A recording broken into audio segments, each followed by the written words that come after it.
Riker's book! Deconstructing Derrida, a guide for rational men by Conrad Riker, available now. Let's talk about the feminist myth that marriage is an oppressive institution for women. That's rich.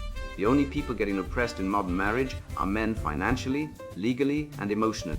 Take the CDC's own data, 68% of divorces are initiated by women, and in 80% of those cases, the man loses half his assets, his kids, and his dignity. But sure, tell me again about the patriarchy. I've seen guys work 80-hour weeks just to fund their ex-wife's yoga retreat with Chad, while a judge rubber stamps the alimony order. That's not oppression. That's indentured servitude with a side of Tinder notification. Now let's debunk the asymmetric payoff structures in false accusation games. Ever notice how a woman can ruin a man's life with one unproven allegation, but if he dares to defend himself, he's victim blaming?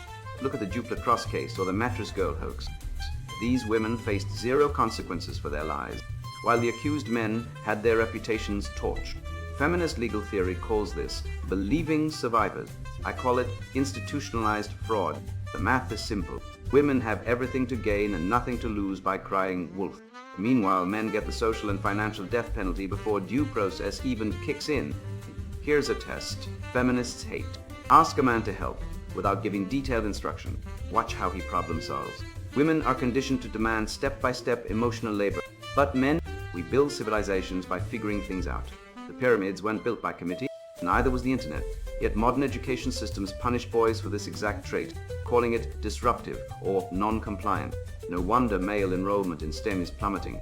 Schools aren't teaching boys, they're neutering them. And let's talk about the social ignorance of female borderline personality disorder effects on men. Psychology journals admit BPD is 3x more common in women, but you'll never see a Me Too campaign for the guys gaslit, financially drained, or falsely accused by these women.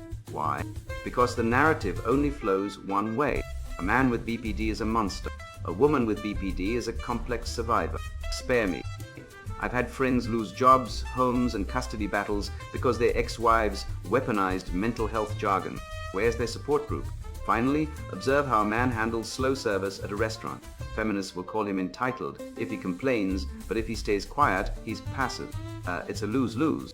Meanwhile, women can shriek at baristas over almond milk and get called empowered. The double standard isn't subtle, it's surgical. Men are expected to tolerate incompetence with a smile, while women are rewarded for performative outrage. That's not equality, that's guyinocracy. Bottom line, the system is rigged. But rigged games are for losers, and men don't have to play.